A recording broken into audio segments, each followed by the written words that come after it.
सभी विद्यार्थियों को नमस्कार। मैं उमेश माथुर क्लासेज ऑनलाइन पर आपका स्वागत करता हूं। आप पढ़ रहे हैं निर्देशांक ज्यामिति, कोऑर्डिनेट ज्योमेट्री। पिछली क्लास में आपने त्रिभुज के क्षेत्रफल का सूत्र देखा, उस पर आधारित कुछ क्वेश्चंस किए और एक दो अच्छे रिजल्ट्स किए थे। अब एक क्वेश्चन और करते हैं, फिर आगे बढ़ेंगे।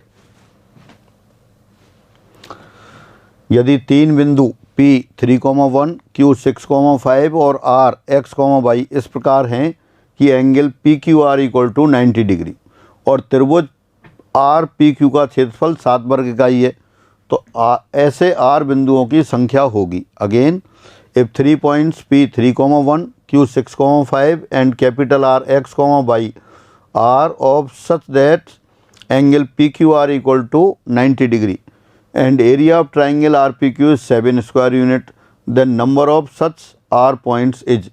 क्या दे रखा है? P और Q दो फिक्स पॉइंट दे रखे हैं आपको। एक पॉइंट P हो गया और एक पॉइंट Q हो गया, और आपसे कहा है R पॉइंट दे रखा है। R पॉइंट किस तरह से? X, Y है, और इस तरह से दे रखा है कि एंगल PQR, PQR नहीं, PRQ,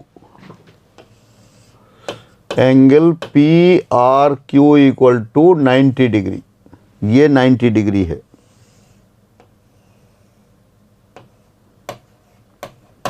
दोबारा से, if 3 points PQR are such that angle PRQ equal to 90 degree, then area of RPQ and area of, ये तो PRQ दे रखा है, इसको चेंज कर देते हैं।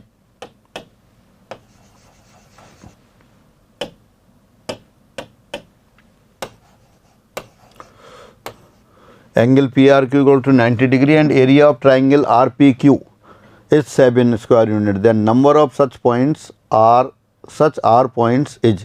ऐसे R बिंदुओं की संख्या कितनी होगी? तो देखिए इसको कैसे करते हैं अपन। P और Q दो फिक्स पॉइंट दे रखे हैं, पहले तो वो ले लेते हैं। ये P और Q फिक्स पॉइंट दे दिए, और एक ये R पॉइंट दे दिया आपको। R पॉइंट X, Y है, और इस तरह से दे रखा है ये एंगल 90 डिग्री है। P और Q के कोऑर्डिनेट लिख लेते हैं आप। P के कोऑर्डिनेट है 3,1 और Q के हैं 6,5। ये तो है 3,1 और ये पॉइंट है 6,5। चूँकि एंगल PRQ 90 डिग्री है, इसका मतलब P और Q को व्यास लेके अपन सर्किल बना लें, तो ये R बिंदु कहाँ होगा? उसी सर्किल पर होगा। PQ को व्यास लेके अपन एक सर्किल ड्रॉ कर दें, तो ये R पॉइंट कहाँ होगा? R पॉइंट इसी सर्किल पर होगा।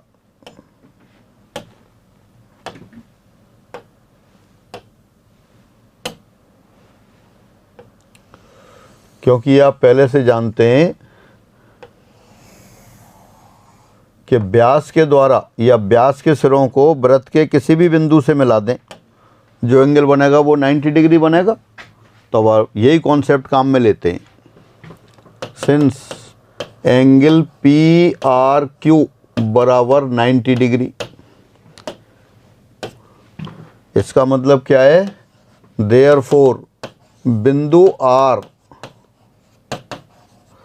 उस वृत्त पर होगा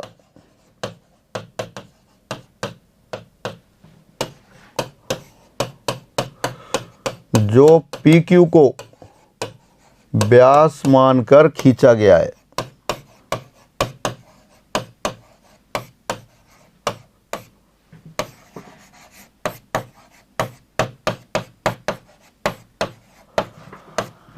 Again, since angle PRQ equal to 90 degree, therefore point R lies on the circle drawn on PQ as diameter।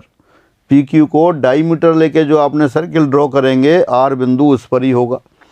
अब आपको दे रखा है एरिया ऑफ ट्राइंगल, और दे रखा है since area of triangle RPQ equal to 7, तो this implies 1/2 base into height. R से इस पर परपेंडिकुलर डाल देते हैं यहाँ।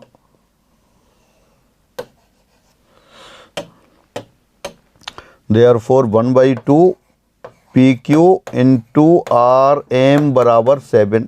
अच्छा पी क्यू अपने पास वैसे है, यहाँ पी क्यू क्या है, डिस्टेंस फार्मूले से कैलकुलेट कर सकते हैं। पी के कोऑर्डिनेट क्या है 3,1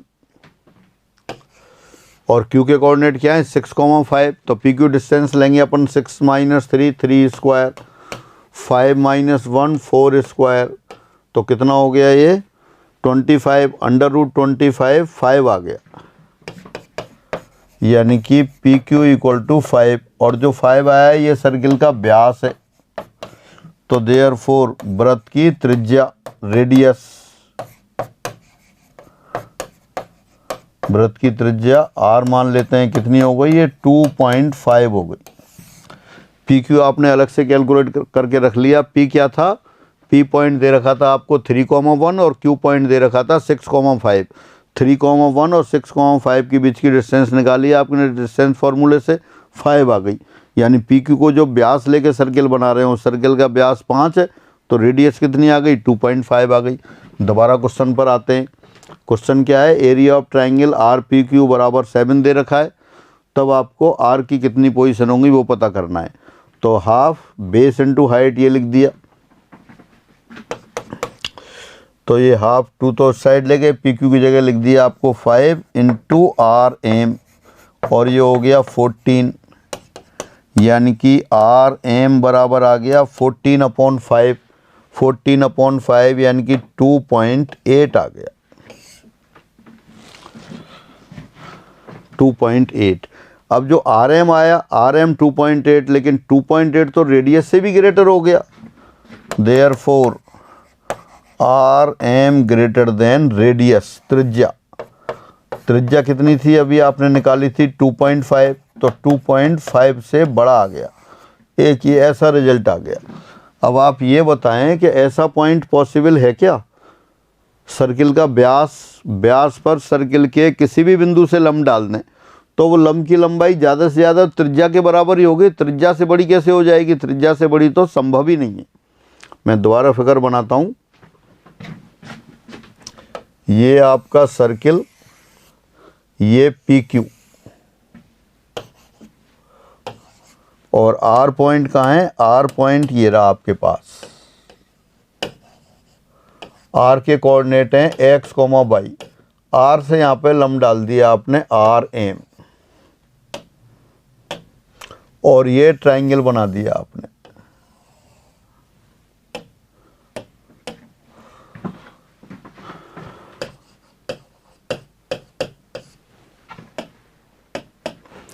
यहाँ आर एम बराबर हो गई 2.8 यानी कि या कह दो therefore R M greater than त्रिज्या। त्रिज्या कितनी थी 2.5, यानी कि वृत्त के ऊपर एक ऐसा पॉइंट आ गया जिससे उसके व्यास पे, किसी भी व्यास पे लंब डालें और वो त्रिज्या से बड़ी हो गई। ये तो पॉसिबल ही नहीं है, जो कि संभव नहीं है।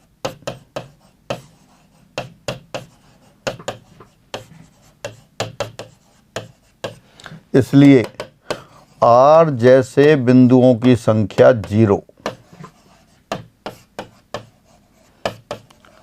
आर जैसे बिंदुओं की संख्या 0 होगी। आपसे ये पूछा था कि ऐसे बिंदु कितने होंगे, तो आर जैसे बिंदुओं की संख्या कितनी हो गई, 0 हो गई। दोबारा से देखें क्वेश्चन आप, क्वेश्चन दे रखा था 3 बिंदु पी क्यू आर इस प्रकार हैं कि एंगल पी आर क्यू बराबर 90 डिग्री है और त्रिभुज आर पी क्यू का क्षेत्रफल 7 वर्ग इकाई है, तो ऐसे आर बिंदुओं की संख्या कितनी होगी। If 3 points P Q R are such that angle P R Q equal to 90 degree and area of triangle R P Q is 7 square unit, then number of such R points is। तो आपने क्या किया, P और Q दो fix point दे रखे थे,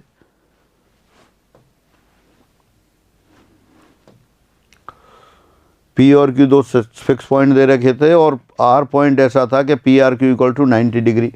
चूंकि P R Q 90 degree है, इसका मतलब बिंदु आर उस वृत्त पर होगा जो पी क्यू को व्यास मानकर खींचा गया है। अब पी क्यू को व्यास मानकर खींचा गया है तो पी क्यू की लंबाई और कैलकुलेट कर ली आपने, कैसे की, डिस्टेंस फार्मूले से। पी के कोऑर्डिनेट 3,1 और इसके 6,5, तो 6 - 3 3 स्क्वायर, 5 - 1 4 4 स्क्वायर, तो 3 स्क्वायर 4 स्क्वायर, ये 9 16 25, अंडर रूट किया 5 आ गया, यानी कि वृत्त की त्रिज्या 2.5 आ गई। व्यास 5 आ गया तो त्रिज्या 2.5 आ गई। अब अपन ने वो एरिया निकाला, area of triangle R P Q 7 दे रखा है। त्रिभुज का क्षेत्रफल 1/2 आधार इंटू ऊंचाई, आधार पी क्यू ले लिया और ऊंचाई आपकी आर एम आ गई। पी क्यू तो पता है आपको 5 है, आर एम पता नहीं था 7, तो half into 5 into R M बराबर 7, तो आर एम बराबर कितना आ गया 2.8 आ गया, 14/5। ये आर एम त्रिज्या से बड़ा आ गया।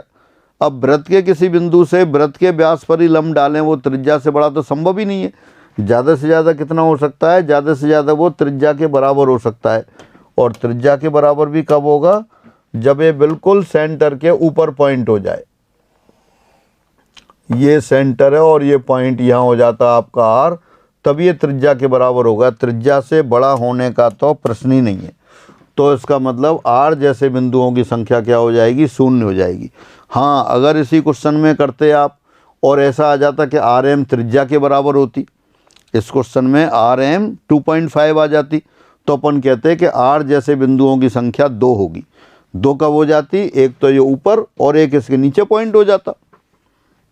एक तो बिल्कुल सेंटर के ऊपर पॉइंट होता और एक सेंटर के नीचे हो जाता। मैं लिख देता हूं यहां पर,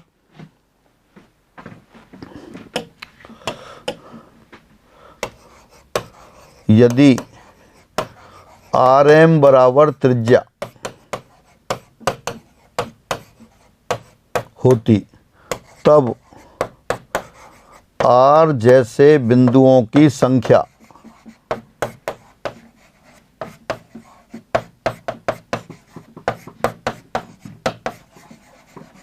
दो होती। 2 कैसे होती, एक पॉइंट तो ऊपर हो जाता और एक पॉइंट नीचे। हाँ, और अगर आर एम त्रिज्या से छोटी हो जाती तब, वो भी लिख देते हैं। यदि आर एम लेस देन त्रिज्या ये होता, तब आर जैसे बिंदुओं की संख्या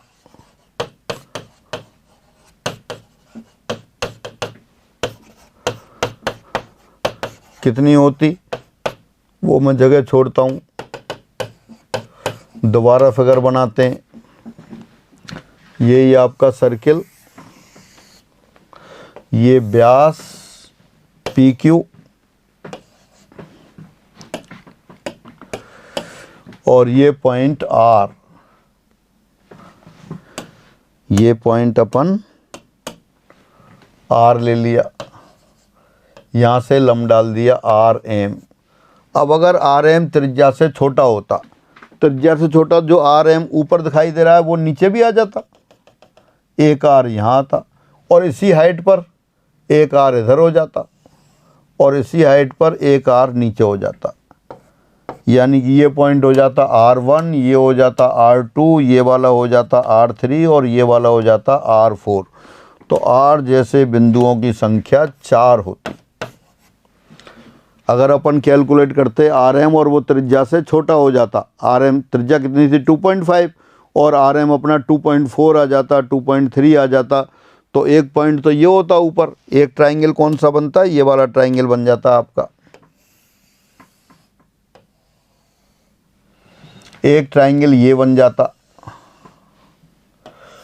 और इसी तरह से 2 ट्राइंगल नीचे बन जाते आपके, तो R जैसे बिंदुओं की संख्या 4 हो जाती।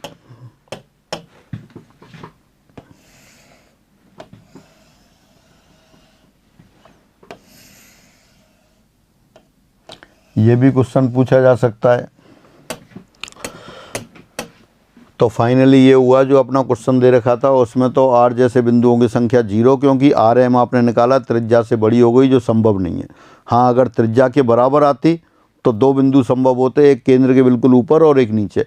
और अगर RM त्रिज्या से छोटा ये होता तब क्या हो जाता, 4 पॉइंट हो जाते। 4 पॉइंट कौन से, एक RM ऊपर है जितनी हाइट पर, तो उतनी हाइट पर नीचे हो जाता और इसी के समांतर दूरी पे यहाँ पे इतना हो जाता।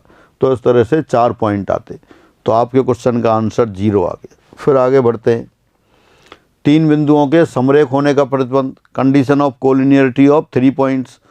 ये अपन डिस्टेंस फॉर्मूले से भी कर सकते हैं और एरिया से भी कर सकते हैं। अगर 3 पॉइंट दे रखे हैं आपको ए, बी और ये सी। ए के कोऑर्डिनेट्स हैं x1, y1, बी के कोऑर्डिनेट हैं x2, y2 और सी के कोऑर्डिनेट हैं x3, y3। लाइन पढ़ लेंगे जब, और तरीक़ों से भी करेंगे, प्रवणता की सहायता से भी करेंगे। अभी आप ऐसा कर सकते हैं कि दो दूरियों का योग तीसरी दूरी के बराबर होता समरेख होते हैं, दो दूरियों का अंतर तीसरी दूरी के बराबर हो वो समरेख होते हैं। वो आपने डिस्टेंस फार्मूले के साथ पढ़ा। अब अपन ये देखें, अगर ये समरेख हैं तो एरिया ऑफ ट्राइंगल कितना हो जाएगा? 0 हो जाएगा। त्रिभुज बनेगा ही नहीं, नहीं बनेगा तो क्षेत्रफल 0। दोबारा से, तीन बिंदु capital A x1, y1, capital B x2, y2, capital C x3, y3 अगर समरेख होंगे तो त्रिभुज नहीं बनेगा। त्रिभुज नहीं बनेगा तो त्रिभुज का क्षेत्रफल 0, यानी कि half of x1, y1 1, x2, y2 1, x3, y3 1, ये बराबर क्या आ जाएगा? 0। या दोबारा से कह दें, x1, y1 1, x2, y2 1, x3, y3 1, ये बराबर 0 आ जाएगा। एरिया ऑफ ट्राइंगल 0, उससे ये सारणिक 0 आ गया। तीन बिंदुओं के समरेख होने का प्रतिबंध, condition of collinearity of 3 points. तीन बिंदु capital A x1, y1, B x2, y2 और सी x3, y3 समरेख होंगे यदि और केवल यदि त्रिभुज ABC का क्षेत्रफल 0 हो। Again, 3 points capital A x1, y1, capital B x2, y2 and capital C x3, y3 will be collinear if and only if the area of the triangle ABC is 0। That is area 0, यानी कि ये determinant जो दिखाई दे रहा है इससे ही अपन area calculate करते हैं। तो दिस इक्वल टू 0।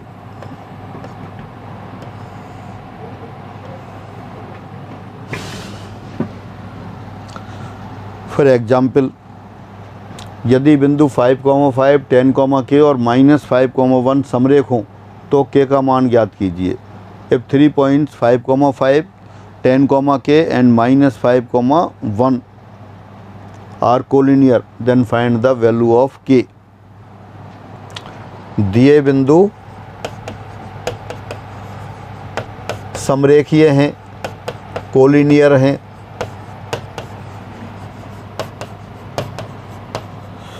इसलिए सारणिक बना देते हैं। 5, 5, 1, 10, k 1, -5, 1, 1, दिस इक्वल टू 0। तो सीधे ही कैलकुलेट कर सकते हैं। यह ऑपरेशन लगा के इसमें 0 बना लें पहले। तो अपन ऐसा करते हैं, इससे ही 0 बना देते हैं। R2 - R1 और R3 - R1 ये लगाया तो क्या आ गया यहाँ से देखें। First row as it is 5, 5, 1, R2 - R1 10 - 5 5 हो गया। k -5 ऐसे कैसे रखा, 1 - 1 0। फिर R3 - R1 -5 -5 -10 हो गया, ये -4 हो गया 0। तीसरे कॉलम से एक्सपेंड कर देते हैं।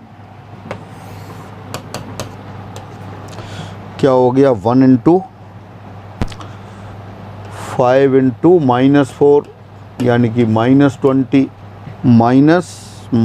प्लस 10k -50 बराबर 0। तो 10k = 70, k = 7। तो ये आंसर आ गया। बेहद आसान क्वेश्चन आप देख सकते हैं। 3 बिंदु दे रखे थे, उसमें तीनों पॉइंट कैसे कोलिनियर हैं, समरेखीय हैं। एक कोऑर्डिनेट k दे रखा था तो आपने समरेखीय है यानी कि साइड एरिया 0 कर दिया। एरिया 0 यानी कि बनने वाला जो साइड के x1, y1 1, x2, y2 1, x3, y3 1 वो 0 कर दिया। 0 कर दिया तो k की वैल्यू आ गई 7। बेहद आसान क्वेश्चन। फिर आगे बढ़ते हैं। समबाहु त्रिभुज का क्षेत्रफल, area of an equilateral triangle. वैसे तो ये मेंसुरेशन में पढ़ते हैं, पर यहाँ कोऑर्डिनेट ज्योमेट्री में ही बहुत बार काम में लेते हैं, तो एक बार अपन इसको लर्न कर लेते हैं। ये ट्राइंगल दे रखा है ABC, सपोज इसकी साइड A है और हाइट अपन H ले लें या P ले लें। ये एंगल तो 60 डिग्री होता है, तो साइन 60 क्या होता है, त्रिभुज ABM में साइन 60 हो जाएगा perpendicular upon hypotenuse P upon A। ये P ये साइड A है, ये वाली भी A होगी, और ये होता है √3/2 बराबर P अपॉन A। तो this implies P equal to हो गया √3/2 इंटू A। और एरिया ऑफ ट्राइंगल जानते हैं आप, area of triangle ABC half base into height A into √3/2A, तो हो गया √3/4A²। तो ये त्रिभुज के क्षेत्रफल की बात हो गई। हाँ, अगर A के स्थान पर P लिख दें आप, यहाँ A बराबर क्या हो जाएगा 2P अपॉन √3, तो A के लिए रख दें अपन 2P अपॉन √3, या यहाँ लिखा था A इंटू P, तब वैल्यू रख देते, तब क्या आएगा ये 4P² अपॉन 4, यानी कि तब एरिया हो जाएगा area of triangle HP² upon √3। यानी कि हाइट दे रखी हो तब भी आप एरिया निकाल सकते हैं, और साइड दे रखी हो तब भी निकाल सकते हैं। कई बार कोऑर्डिनेट ज्योमेट्री में ऐसा होगा कि साइड की बजाय आपको हाइट निकालना ज़्यादा आसान होगा, तो उससे निकाल सकते हैं। तो A साइड वाले, A भुजा वाले समबाहु त्रिभुज का क्षेत्रफल कितना होता है, √3/4A² लर्न करके रखेंगे। और अगर समबाहु त्रिभुज की साइड की बजाय हाइट दे रखी हो तो हाइट से अपन साइड निकाल सकते हैं। ये है A बराबर कितना हो जाएगा 2P अपॉन √3। हाइट दे रखा हो तब साइड निकाल सकते हैं, साइड दे रखी हो तब हाइट निकाल सकते हैं, बिल्कुल सिंपल कॉन्सेप्ट है। तो अगर हाइट P हो तो इसका एरिया कितना हो जाएगा P² अपॉन √3। समबाहु त्रिभुज का क्षेत्रफल इसको पढ़ लेते हैं फॉर्मूला। यदि किसी समबाहु त्रिभुज की भुजा की लंबाई A हो तो उस त्रिभुज का क्षेत्रफल √3/4A² होगा। यही अभी आपने कैलकुलेट किया था, यही दोबारा लिख दिया है। The area of an equilateral triangle, the length of whose side is small a is √3/4A²। तो डायरेक्ट या इनडायरेक्ट आपको समबाहु त्रिभुज की साइड दे रखी हो तो इसका एरिया आप लिख सकते हैं। यदि किसी समबाहु त्रिभुज की ऊंचाई P हो तब उस त्रिभुज का क्षेत्रफल P² अपॉन √3 होगा। यही अभी आपने लिखा था। Again, the area of an equilateral triangle with altitude P is P² upon √3। जिस ट्राइंगल की हाइट P होगी, इक्विलेटरल ट्राइंगल की हाइट, ये हाइट दे रखी है आपको स्मॉल p, तो एरिया कितना है आपके पास, area of triangle ABC P² upon √3 होगा। मेंसुरेशन से भी याद होगा आपको पहले से, और जिनको याद नहीं है तो दोबारा से देख लें और इसको लर्न करके रखें। एक समबाहु त्रिभुज के दो शीर्ष 2,0 और 4,0 हैं। यदि तीसरा शीर्ष प्रथम पाद में स्थित हो तो उस त्रिभुज का क्षेत्रफल ज्ञात कीजिए। Again, the two vertices of an equilateral triangle are 2,0 and 4,0। If its a third vertex lies in the first quadrant, find the area of the triangle. तो दो साइड दे रखी, वो दो शीर्ष दे रखे हैं ट्राइंगल के, एक दे दिया A 2,0 और दूसरा दे दिया B 4,0। इक्विलेटरल ट्राइंगल है, तो सिंस AB बराबर कितना हो गया 2 के बराबर आ गया। 4,0 और 2,0 दोनों के बीच में डिस्टेंस कितनी हो गई, 2 हो गई, यानी कि साइड आ गई। तो देयरफॉर त्रिभुज का क्षेत्रफल या समबाहु त्रिभुज का क्षेत्रफल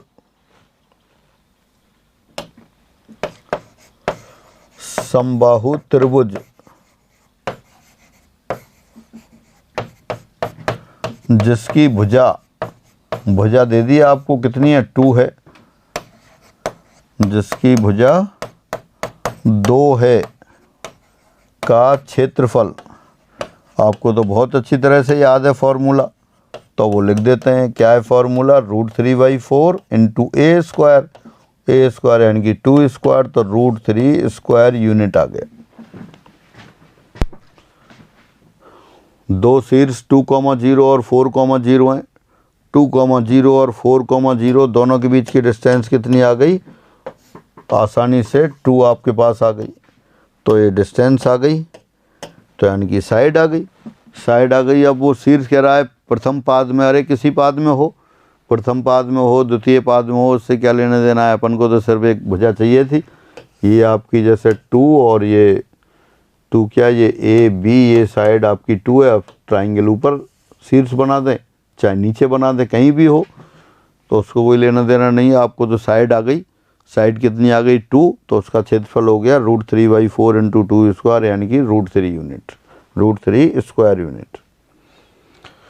रिजल्ट 56, यदि एक त्रिभुज के शीर्षों के निर्देशांक पूर्णांक हों तो त्रिभुज समबाहु नहीं हो सकता।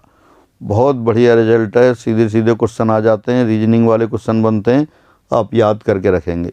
If coordinates of vertices of a triangle are integers then it can not be an equilateral triangle. यदि किसी त्रिभुज के पूर्णांक निर्देशांक पूर्णांक हों तो वो समबाहु नहीं हो सकता। देखें, ये त्रिभुज दे रखा है, ए के कोऑर्डिनेट दे रखे हैं आपको x1, y1, बी के कोऑर्डिनेट दे रखे हैं आपको x2, y2 और सी के कोऑर्डिनेट दे रखे हैं आपको x3, y3। तब त्रिभुज का क्षेत्रफल कितना होगा, त्रिभुज का क्षेत्रफल हो जाएगा 1/2 x1/1 1, x2/2 1, x3/3 1। x1/1 x2/2 सारे के सारे कैसे हैं, ये पूर्णांक हैं। पूर्णांक हैं तो ये कैसा आएगा, पूर्णांक या परमेय आएगा, परमेय राशि, रेशनल क्वांटिटी।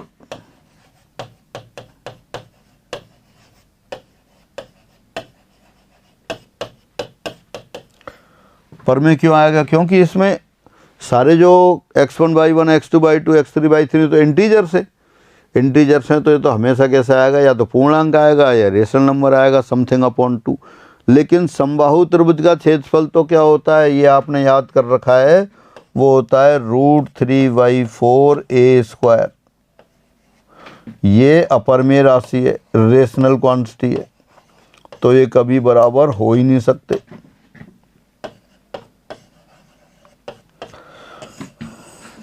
समबाहु त्रिभुज का क्षेत्रफल जब आपकी साइड आपकी परफेक्ट वो दे रखी हो, इंटीजर दे रखी हो, तो इरेशनल आएगा, और ये रेशनल आएगा तो कभी बराबर हो ही नहीं सकते। तो फाइनली आप याद करके रखेंगे, किसी त्रिभुज के शीर्षों के निर्देशांक इंटीजर्स हों, पूर्णांक हों, तो वो आपका समबाहु नहीं हो सकता। बहुत अच्छी तरह से आपको याद रखना है, बढ़िया रिजल्ट है, सीधे सीधे इस पर बेस क्वेश्चन आ जाते हैं। चतुर्भुज का क्षेत्रफल, एरिया ऑफ ए क्वाड्रिलेटरल, बेहद आसान है।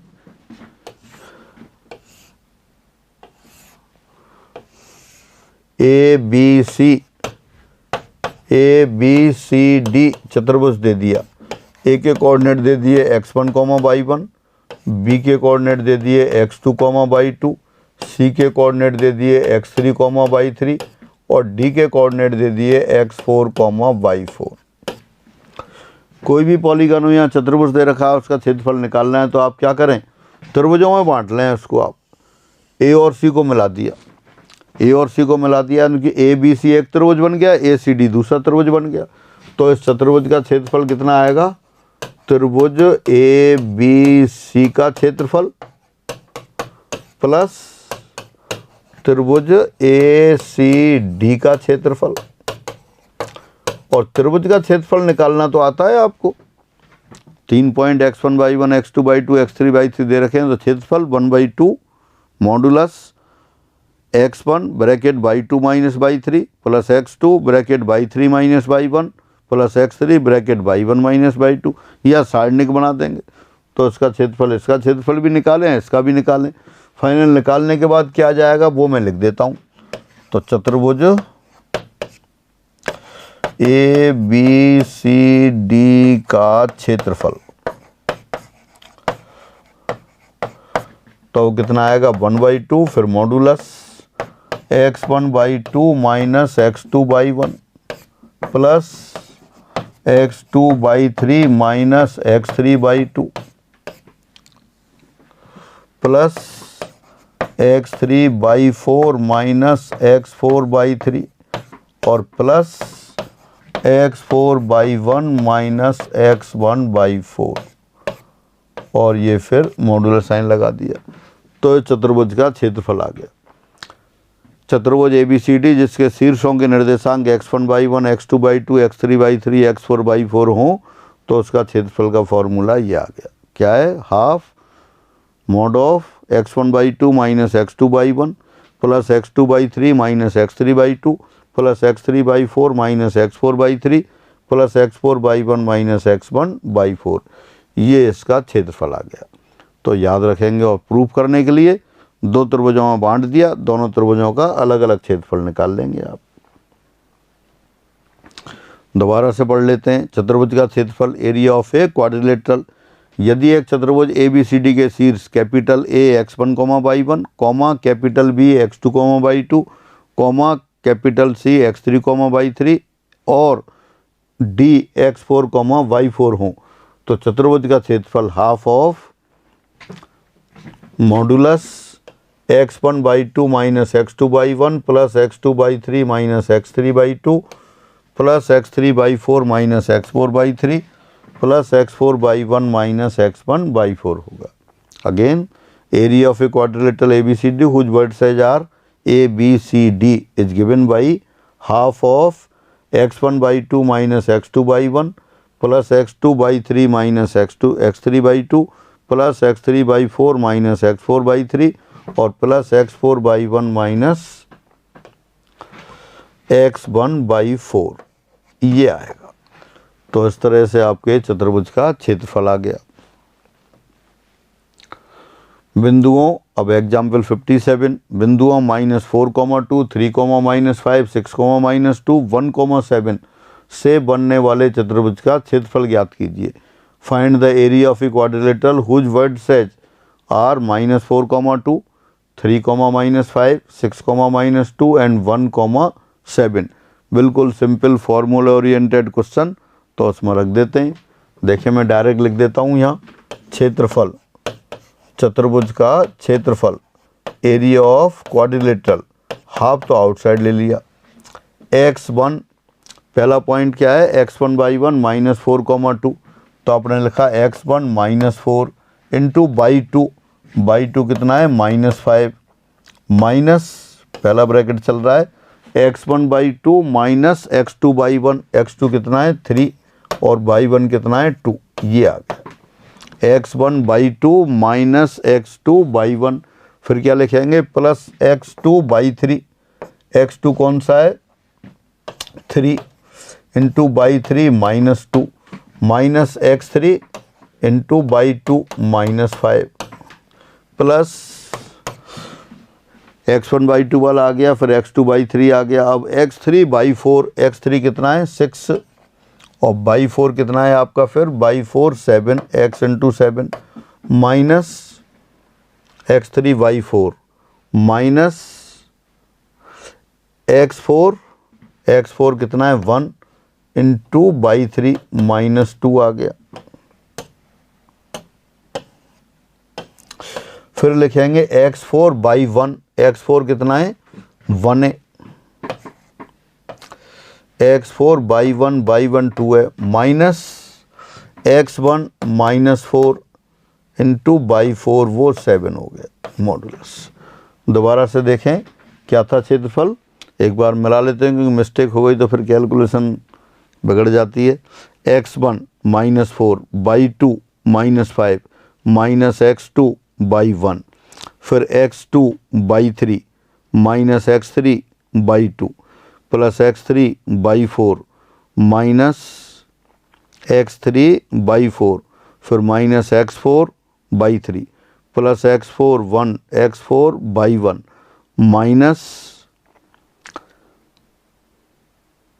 X one by four, x four by one x four by one minus x one by four. ठीक है, अब देखते हैं, कैलकुलेशन कर लेते हैं। 1/2 आउटसाइड हो गई, ये हो गया प्लस 20, 20 माइनस 6 ये 14 हो गया पहली वाली टर्म से, माइनस 4 इंटू माइनस 5 माइनस 20, वो प्लस 20 माइनस 6 14।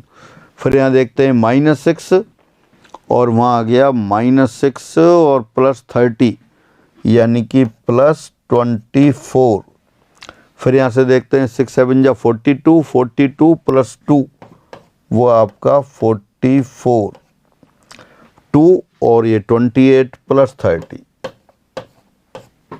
कैलकुलेट कर देते हैं।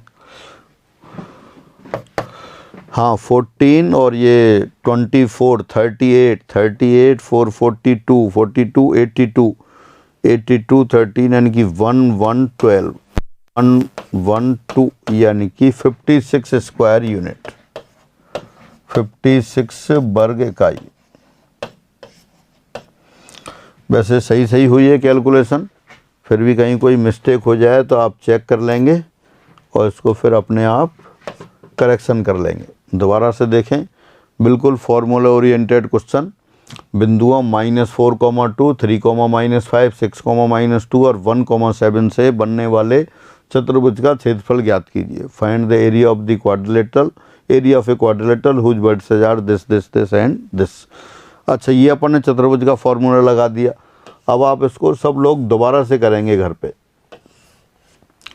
ये ए बी सी डी दे रखा है, दो ट्राइंगल में बांट लिया। पहले ए बी सी का त्रिभुज निकालेंगे, ए बी सी क्षेत्रफल, और फिर ए सी डी का क्षेत्रफल निकालेंगे।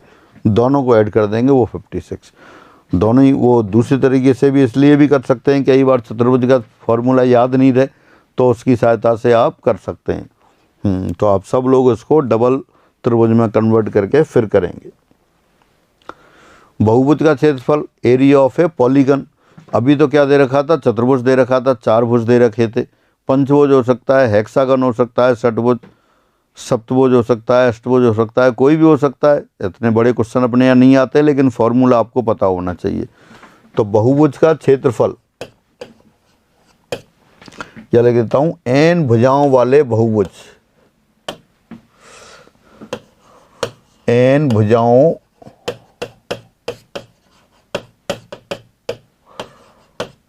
वाले बहुभुज का क्षेत्रफल जिसके शीर्ष वर्टिसेस दे रखे हैं आपको, जिसके शीर्ष A1 x1, y1, A2 x2, y2, A3 x3, y3 dot dot dot AN xn, yn हो का क्षेत्रफल। ऐसे पॉलीगन का क्षेत्रफल, एन साइड पॉलीगन जिसके n वर्टिसेस दे रखे हैं आपको, x1 by 1, x2 by 2, x3 by 3 और xn by n। तो क्या आ जाएगा क्षेत्रफल, जैसे चतुर्भुज का लिखा था बिल्कुल उसी तरह, हाफ, फिर mod of x1 by 2 minus x2 by 1 plus x2 by 3 minus x3 by 2 plus x3 by 4 minus x4 by 3 plus dot dot dot plus xn by 1 minus x1 by n। ये आएगा जैसा अपन ने quadrilateral का लिखा था, चतुर्भुज का लिखा था, बिल्कुल उसी तरह से लिख दिया। वहाँ लास्ट में x4 by 1 minus x1 by 4 था, यहाँ xn by 1 minus x1 by n आ गया। तो ये पॉलीगन का एरिया आ गया। कई बार पेंटागन का एरिया पूछ लेते हैं, तो एक तो आसान तरीका तो वो है, अगर आपको एरिया याद नहीं हो, जैसे पेंटागन दे दिया आपको, ये दे दिया A1 A2 A3 A4 A5 और आपको एरिया पूछा है आपसे, आपके पास टाइम भी है एग्जाम में और लेकिन फार्मूला याद नहीं, तो क्या करेंगे, त्रिभुजों में बदल लेंगे। A1 A2 A3 का एरिया और A1 A3 A4 का एरिया और A1 A4 A5 का एरिया लिख देता हूँ। पंचभुज A1 A2 A3 A4 A5 का क्षेत्रफल, कोई भी पॉलीगन हो सभी को अपन त्रिभुजों में बदल ही सकते हैं। कितना आएगा, त्रिभुज A1 A2 A3 का क्षेत्रफल, पहला त्रिभुज लिया, प्लस दूसरा त्रिभुज ले लेते हैं A1 A3 A4 का क्षेत्रफल, त्रिभुज A1 A3 A4 का क्षेत्रफल प्लस त्रिभुज A1 A4 A5 का क्षेत्रफल।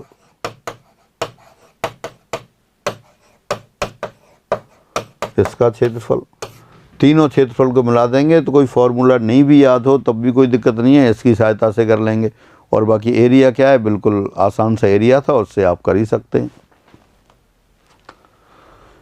बहुभुज का क्षेत्रफल, area of a polygon, n भुजा वाले बहुभुज का क्षेत्रफल जिसके शीर्ष x1/1 x2/3 x2/2 x3/3 और डॉट डॉट डॉट xn/n हो, क्या आएगा क्षेत्रफल, half of modulus x1/2 minus x2/1 plus x2/3 minus x3/2 plus x3/4 minus x4/3 plus dot dot dot xn/1 minus x1/n, ये होगा। Again the area of an n side polygon whose vertices are x1/1 x2/2 x3/3 and dot dot dot xn/n is given by half of brackets x1/2 minus x2/1 plus x2/3 minus x3/2 plus x3/4 minus x4/3 plus dot dot dot xn/1 minus x1/n। तो इसके N side polygon का area आ गया।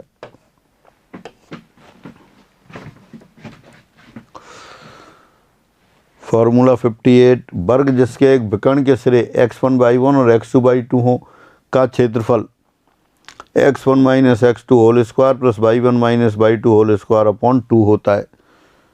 Again the area of the square the ends of whose one diagonal are x1/1 and x2/2 is given by this. अब ये square दे दिया तो square का क्षेत्रफल तो जानते हैं आप,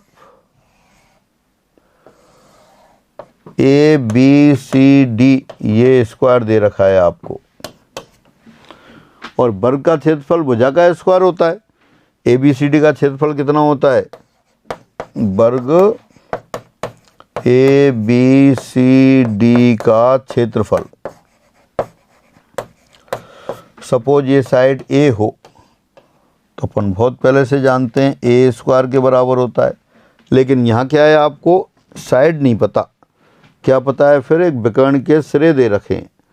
ये विकर्ण दे रखा है आपको x1, एक सिरा तो A x1, y1 और C x2, y2 दे रखा है। जब ये दे रखा है तो विकर्ण अपन लिख सकते हैं इसमें, देखिए वर्ग ABCD है आपके पास, ABCD, ये वाली साइड A है तो ये वाली साइड भी A होगी विकर्ण, ये राइट एंगल ट्राइंगल है तो पाइथागोरस थ्योरम लगा सकते हैं आप। समकोण त्रिभुज ABC में AC स्क्वायर बराबर क्या होगा, AB square plus BC square, यानी कि AC स्क्वायर बराबर A square plus A square, ये हो गया। तो AC स्क्वायर बराबर 2A स्क्वायर, यानी कि यहाँ से लिख दें A स्क्वायर बराबर AC स्क्वायर अपॉन 2। और ए स्क्वायर क्या होता है, वर्ग का क्षेत्रफल होता है, ये तो यही वर्ग का क्षेत्रफल होता है। तो वर्ग का क्षेत्रफल ए स्क्वायर होता है, तो ए स्क्वायर को क्या लिख सकते हैं, ए सी स्क्वायर अपॉन 2। तो देयरफॉर यही लिख दिया, देयरफॉर वर्ग ए बी सी डी का क्षेत्रफल half of A C square. अब ए सी क्या है, ए पॉइंट के कोऑर्डिनेट दे रखे हैं आपको x1, y1 और बी सी पॉइंट के कोऑर्डिनेट दे रखे हैं x2, y2।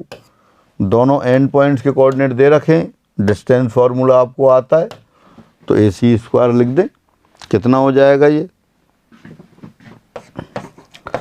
x1 minus x2 whole square plus y1 minus y2 whole square, ये आ गया। तो ये यही तो लिख रखा है आपने, देखें दोबारा से। Area of the square the ends of which one diagonal are x1 y1 and x2 y2 is given by half of x1 minus x2 whole square plus y1 minus y2 whole square. और सामान्य तरीके से आपने prove कर लिया। कैसे, अगर वर्ग की साइड a है तो आप जानते हैं एरिया a स्क्वायर के बराबर होता है, लेकिन a स्क्वायर बराबर ए सी स्क्वायर अपॉन 2 है, तो ए सी स्क्वायर अपॉन 2 यानी कि half of x1 minus x2 whole square plus y1 minus y2 whole square, ये आ गया। एक क्वेश्चन देखते हैं, उस वर्ग का क्षेत्रफल ज्ञात कीजिए जिसके एक विकर्ण के सिरे 3, -5 और 1, 7 हो। Find the area of the square the ends of which one diagonal are 3, -5 and 1, 7। तो वही क्वेश्चन हो गया सीधा सीधा।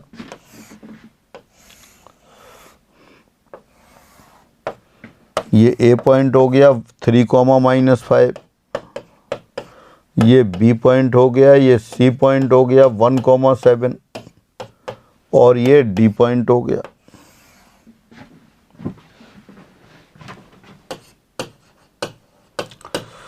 यहाँ वर्ग का विकर्ण ए सी है। अब ए सी स्क्वायर देखते हैं, डिस्टेंस फार्मूला से लगा दिया, तो डिस्टेंस फार्मूला क्या आएगा देखें, 3, -1 whole square plus -5 -7 whole square. 3 - 1 2 square कितना हो गया आपके पास, 4 हो गया। -5 -7 -12 स्क्वायर 144 हो गया। तो देयरफॉर ए सी स्क्वायर बराबर 148। इसलिए वर्ग का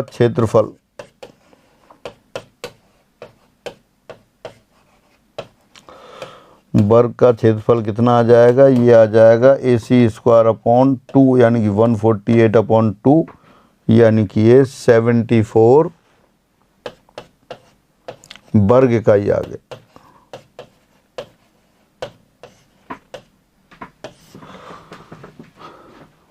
हो गया। क्षेत्रफल के कुछ फॉर्मूले और पढ़ते हैं अपन। आयत का क्षेत्रफल निकालते हैं। आयत का क्षेत्रफल निकालने, वो चतुर्भुज के जो क्षेत्रफल का फॉर्मूला है वो तो लागू होगा ही होगा, लेकिन कई बार विकर्ण के ही दे रखे हैं तो उसमें अपन स्ट्रेट लाइन को यूज करते हैं, और जो मेंसुरेशन के फॉर्मूले हैं उनको भी यूज कर लेते हैं। तो बाकी फॉर्मूले अपन जो स्ट्रेट लाइन पढ़ लेंगे उसके बाद पढ़ेंगे। कई बार ऐसा दे रखा होता है, समांतर चतुर्भुज का क्षेत्रफल पूछ लेते हैं। समांतर चतुर्भुज के क्षेत्रफल कई तरह से निकालते हैं आप।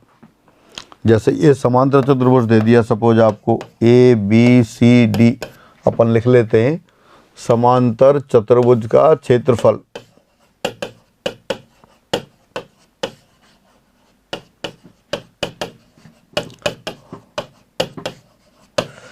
Area of parallelogram.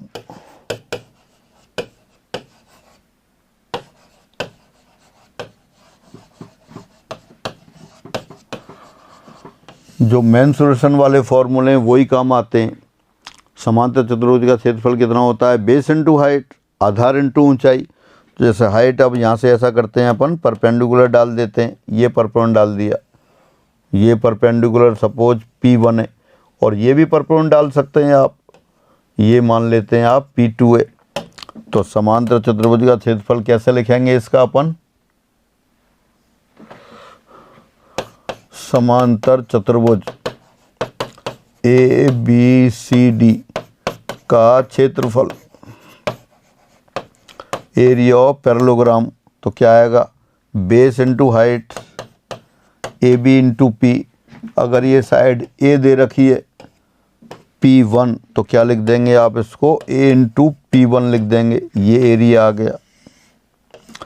और अगर ये साइड दे रखी होती है आपको B, ये वाली साइड B है तो वो वाली साइड भी B होगी, तो इसका कितना आ जाएगा फिर, दिस इक्वल टू ये BC इंटू P2, या कह सकते हैं B इंटू P2, ये भी समांतर चतुर्भुज का क्षेत्रफल आ गया। कई बार एंगल पता हो तो एंगल की हेल्प ले लेते हैं। ये एंगल थीटा है, जैसे ये थीटा है तो ये वाला एंगल भी कितना होगा, थीटा होगा। तो अगर ये पॉइंट एम है, ये वाला पॉइंट एन है। कई बार क्या है, ज्योमेट्री में कोई और इन्फॉर्मेशन दे रखी हो, मिक्स क्वेश्चन आ जाते हैं, मिक्स यानी ट्रिगोनोमेट्री वाला पोर्शन भी मिल जाए, तो क्या करेंगे यहाँ पे, अब इसमें देखें त्रिभुज AMD में साइन थीटा लें आप, तो साइन थीटा कितना आ जाएगा, साइन थीटा आएगा perpendicular upon hypotenuse P1 upon B। और अगर इस ट्राइंगल में लेंगे त्रिभुज DNC में साइन थीटा, तो साइन थीटा क्या आएगा, P2 अपॉन यानी कि DN अपॉन DC आ जाएगा, तो ये P2 अपॉन A आ जाएगा। तो देयरफॉर P1 बराबर तो आ गया B साइन थीटा, और P2 बराबर आ गया A साइन थीटा। इनको काम में ले सकते हैं। दोबारा देखें, समांतर चतुर्भुज का क्षेत्रफल क्या लिखा आपने, A इंटू P1 लिखा, P1 की वैल्यू वहाँ से रख दें B साइन थीटा, यहाँ क्या है B इंटू P2 की वैल्यू रख दें A साइन थीटा, तो एक और फॉर्मूला आ जाएगा। तो क्या लिख देंगे फिर अपन इसे, समांतर चतुर्भुज में दोबारा बना देता हूँ उसी फिगर को। ये फिगर हो गया, ये वाली साइड A है, ये वाली साइड B है, यहाँ से परपेंड डाल दिया ये P1 है, यहाँ से परपेंड डाल दिया ये P2 है, और ये वाला एंगल आपका थीटा है। तो समांतर चतुर्भुज नाम भी लिख देता हूँ ABCD